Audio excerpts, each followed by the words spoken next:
Hello, this is Dr. Grande. Today's question is, can I provide an update on the case of Gabby Petito?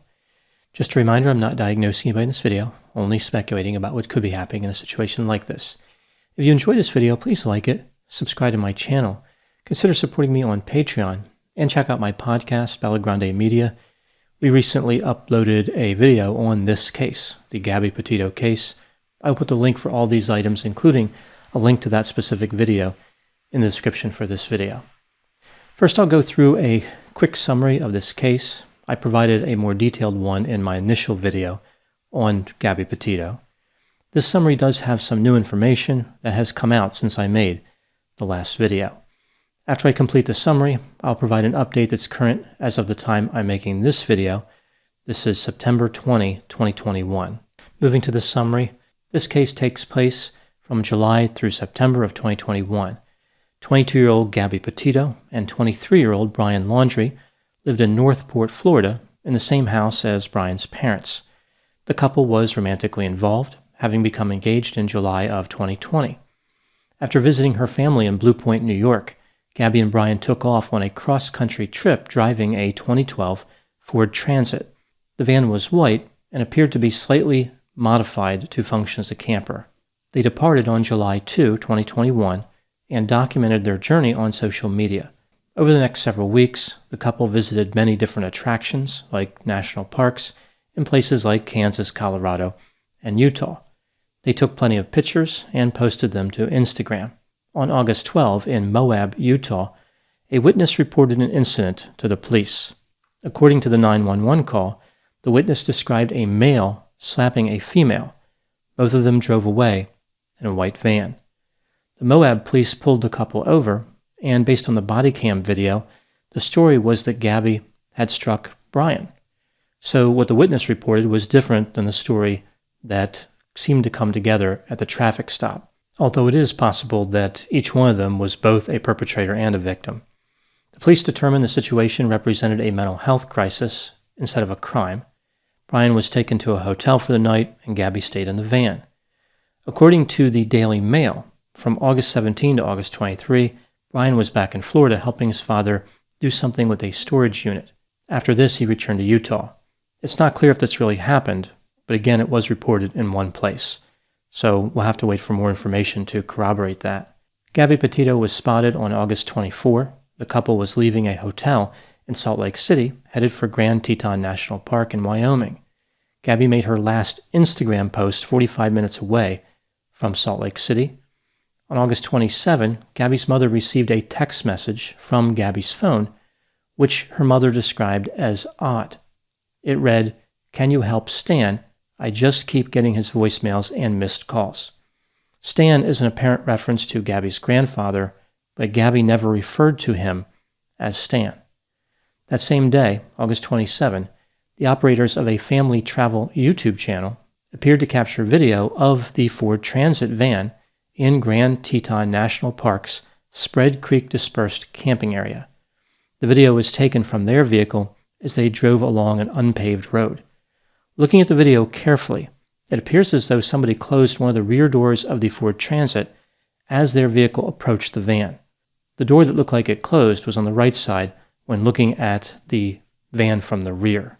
On August 29, at about 5:30 p.m., Brian Laundrie allegedly made contact with a TikTok content creator named Miranda Baker. According to Baker, she and her boyfriend picked up Brian in Grande Teton National Park after he approached them and asked for a ride. He wanted to go to Jackson, Wyoming. Before he entered the vehicle, Brian offered them $200, even though the trip was only about 10 miles. Brian told them that he had been camping for multiple days without his fiancée, who was working on their social media page back at the van. When Baker and her boyfriend specified that they were headed to Jackson Hole, Wyoming, Brian became alarmed and told them to pull over so he could exit the vehicle. He didn't appear to understand that people often referred to Jackson, Wyoming as Jackson Hole, Wyoming. Brian's intention was to walk across the street to a parking lot and try to catch another ride. Baker said that it didn't appear as though Brian had been camping for a couple of days, as he specified, because he was clean and did not smell bad. On September 1, Brian showed up in Florida driving the 2012 Ford Transit. He was alone.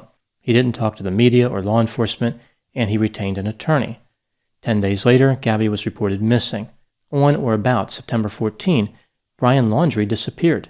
Ostensibly, he went for a hike in the Carlton Reserve, which is a 25,000-acre county park in Sarasota, Florida. The family went searching for him on September 15. They found the Ford Mustang he was driving. It had a note on it from the police, which apparently demanded the vehicle be moved.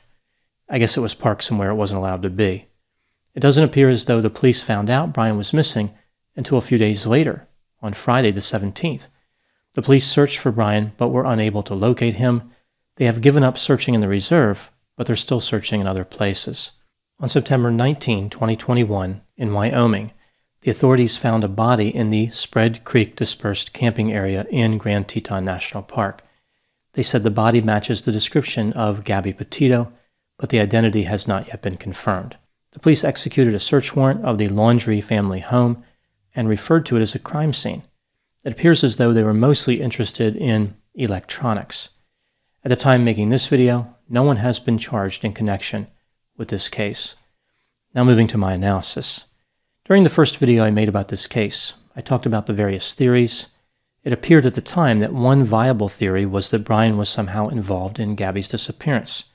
A few events since that video appear to support that theory, namely, the fact that the body the authorities found in Wyoming is likely Gabby, and the fact that Brian Laundrie has mysteriously disappeared. It's worth noting that that doesn't mean he was involved. There are still other possible theories. For example, Gabby could have done something to herself, and Brian simply fled the scene. There are 3 updates I want to analyze, which potentially directly or indirectly speak to Brian's frame of mind. One I think is probably insignificant, but the other 2 may very well be notable. The first one is about a book that Brian was reading. On a video they posted on YouTube, Brian appears to be reading a book by Jeff Vandermeer titled Annihilation. The book was published in 2014. It was made into a movie in 2018. In my opinion, it was a bad movie. The title is what I wish would have happened to the movie itself, but many people liked it. Some people have made the connection between this book and the idea that Brian may have been involved in a crime. Annihilation is about 4 women who go on an expedition into this mysterious and uninhabited Area X. This book is not about serial killers or anything like that. It's really more of a sci-fi psychological thriller. I don't think it has anything to do with this case. The second item I think is probably more important. This was an interview with a 21-year-old woman named Rose Davis of Sarasota, Florida. She described Brian Laundrie's relationship with Gabby. Here's a summary of what she said. Much of this is paraphrased. Brian was a jealous, manipulative, and controlling boyfriend. The couple was getting involved in arguments more frequently as time progressed. On one occasion, Brian took Gabby's identification so that Gabby could not go out to bars with Rose. Brian did not appear to approve of Gabby's relationship with Rose. He didn't want Gabby to have friends. He was constantly worried about Gabby leaving him. Brian had strange episodes, which became so bad that Gabby had to sleep at Rose's house. These episodes would involve Brian hearing voices and being unable to sleep. Brian could appear to be polite and caring, but he was also a little weird, according to Rose. Rose also talked about something else which I thought brought clarity to an issue from my first video. Gabby's mother believed that Gabby and Brian were not engaged, but clearly Brian believed that they were, or at least that's what he said. He referred to Gabby as his fiancée. According to Rose, Gabby and Brian told Gabby's mother that the wedding had been called off, but in reality they were still intending on getting married. I think Rose's interview is important because it implies that the relationship between Brian and Gabby was destructive and getting worse. It suggests that he was having potential mental health symptoms like voices, and that he was controlling.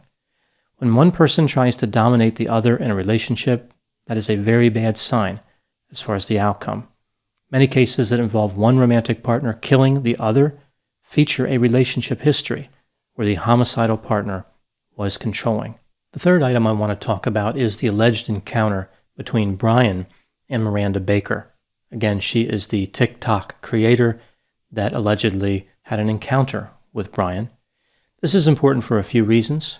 One, Miranda didn't believe that Brian was telling the truth. he had not been camping for several days as he indicated. 2, he offered them $200 for a very short ride, as if he really wanted that encounter to be something they remembered. And 3, he specifically mentioned his fiancée working on the social media website, as if to say, hey look, Gabby is definitely alive right now. So based on this encounter, it looks as though Brian could have been trying to establish an alibi. And an alibi is only useful if the people who are providing the alibi remember that it happened. So again, that's where the $200 comes into play. This case is tragic for a few reasons, but mostly because Gabby Petito has died. It is the worst possible outcome that everybody was hoping would not happen, yet many sensed that it would be the outcome of this narrative. Perhaps at this point, one lesson that can be learned from this case is that relationships characterized by manipulation, volatility, and domination often have a gruesome, agonizing, and regrettable conclusion. That's my update on the Gabby Petito case. Please put any opinions and thoughts in the comment section. They always generate an interesting dialogue. As always, I hope you found my analysis of this topic to be more interesting than annihilation. Thanks for watching.